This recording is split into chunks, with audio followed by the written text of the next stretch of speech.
Good morning and welcome to Our Issues Milwaukee. I'm your host, Andrea Williams.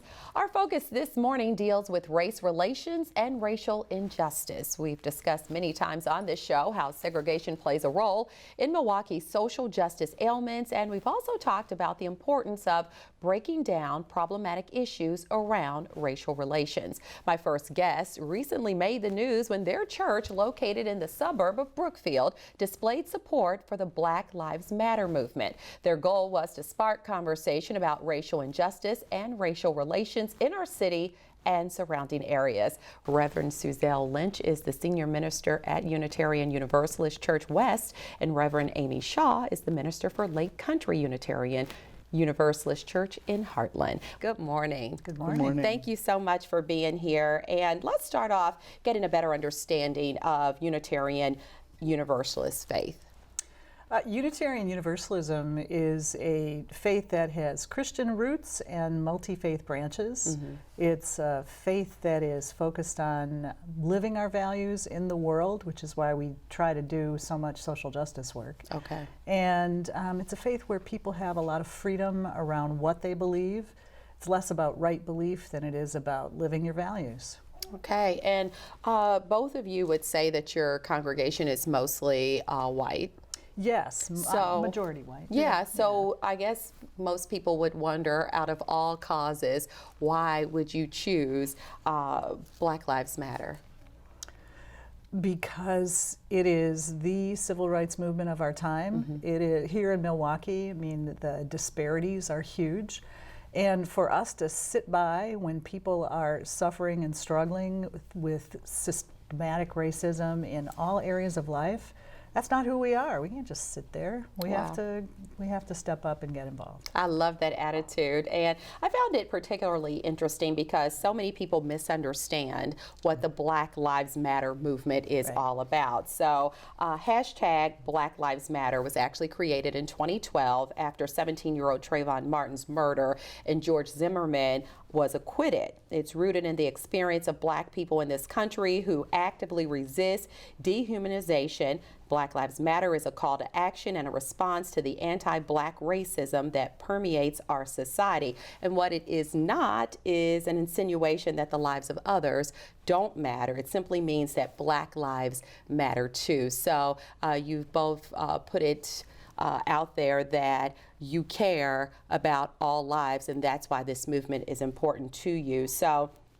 your first minister, Reverend Christopher Rabel, he marched with Dr. King in Selma in 1965, and you guys, as you just said, see the Black Lives Movement to be the present-day civil rights movement. Talk about that, Reverend Shaw.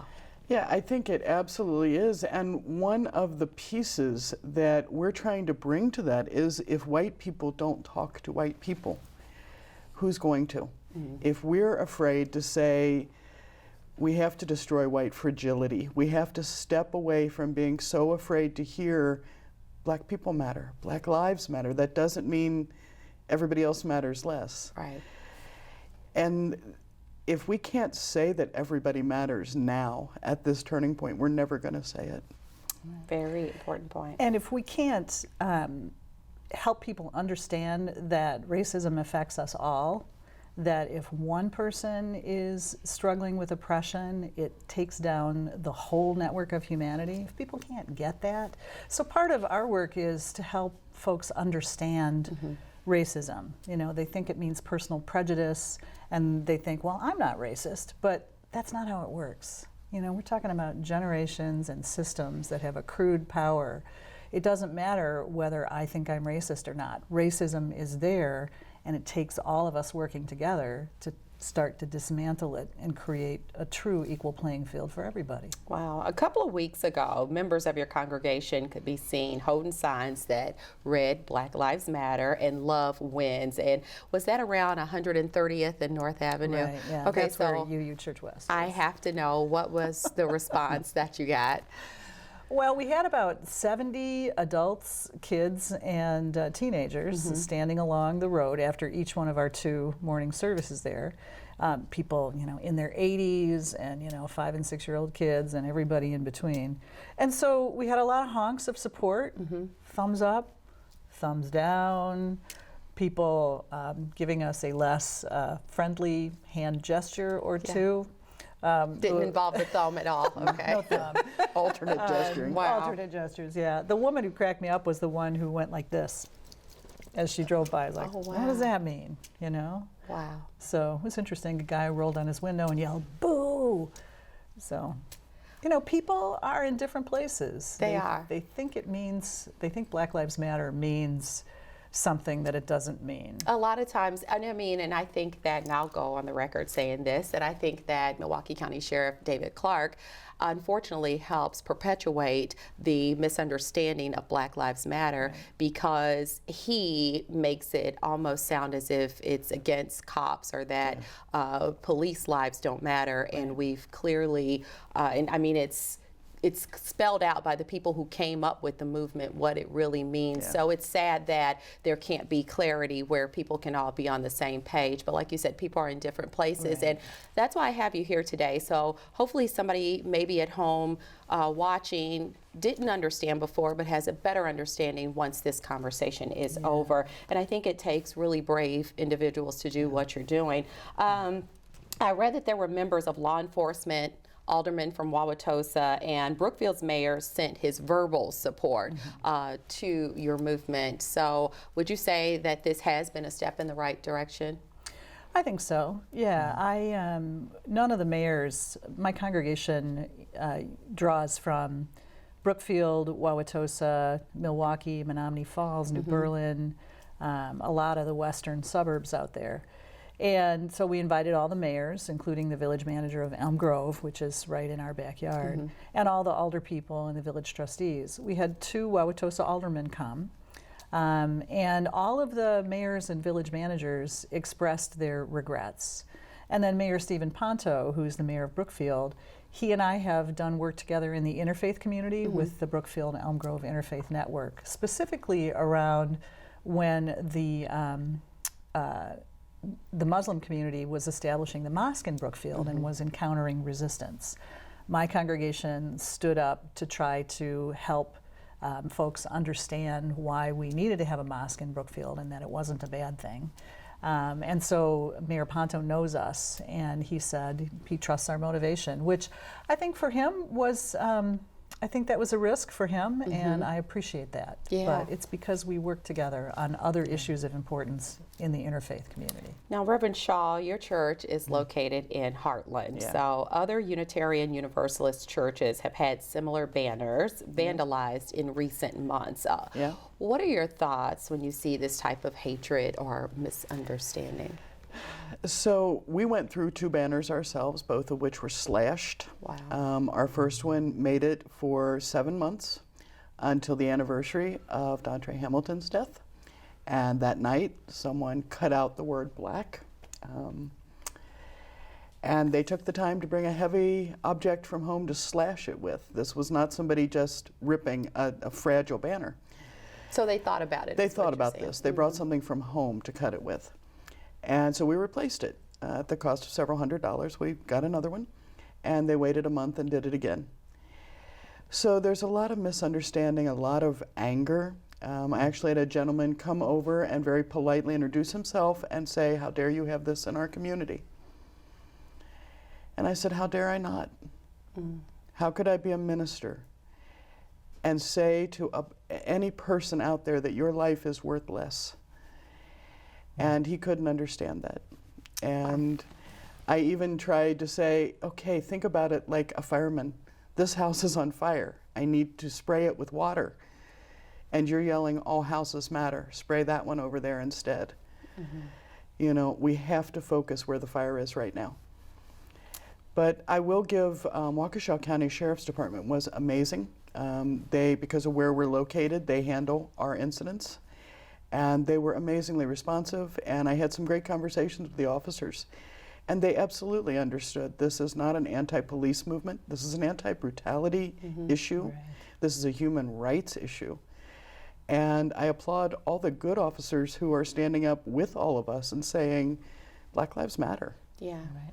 I mean, it just gives me chill bumps because it's almost hard to digest that we're having this conversation in 2016. Yeah. It's almost like I had the opportunity to talk with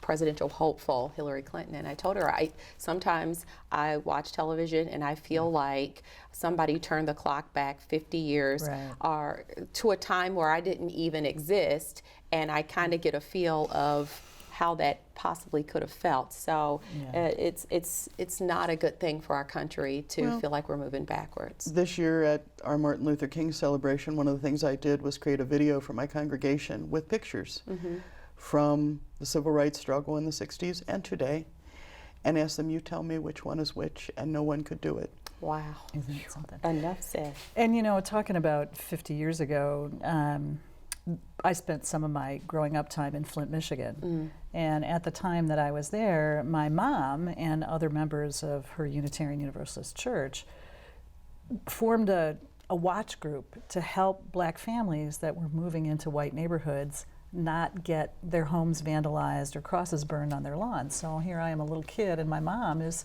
staying overnight in a car to help a family keep from being terrorized. Wow. So, you know, Yeah. I mean, 50 years ago. It's Wow. crazy. Well, earlier this year, First Unitarian Church in Milwaukee held a workshop on the Black Lives Movement, and you had Maria Hamilton, who is the mother of Dontre Hamilton, who was fatally shot by a then Milwaukee police officer, there to speak. What did you take away from her appearance? How incredibly heart-wrenching it is to lose your child to police violence. And what we know from the news is that it's way more common than it ever should be. But, you know, we're talking about a family whose very fabric has been ripped in a way that takes a long time to mend. And Maria has a lot of courage standing up and letting people know and working with other mothers who have experienced similar violence and murder in their lives. Absolutely, and the strength that that entire family shows Incredible. through something like this Yep. is extraordinary. And Maria Hamilton's other son and Dontre's brother, Nate Hamilton, is here today. We're going to talk to him in the second half of today's show. Of course, he's the co-founder of the Coalition for Justice. And Reverend Suzelle, you and members of your church have participated in a few of those organized protests. Quickly, what did you walk away thinking after attending those protests? I've been to organizing meetings, mostly in the background, and protests. The witness at the tree lighting ceremony at Red Arrow Park this winter, I was standing right behind Nate when he was grabbed and dragged away by our Milwaukee police officers. I was making just as much noise as he was. The only protesters who were dragged away were African American protesters. They completely ignored the rest of us who were white. There was not generosity or gentleness happening. I left that protest and went to my church board meeting, and I said, this has to stop.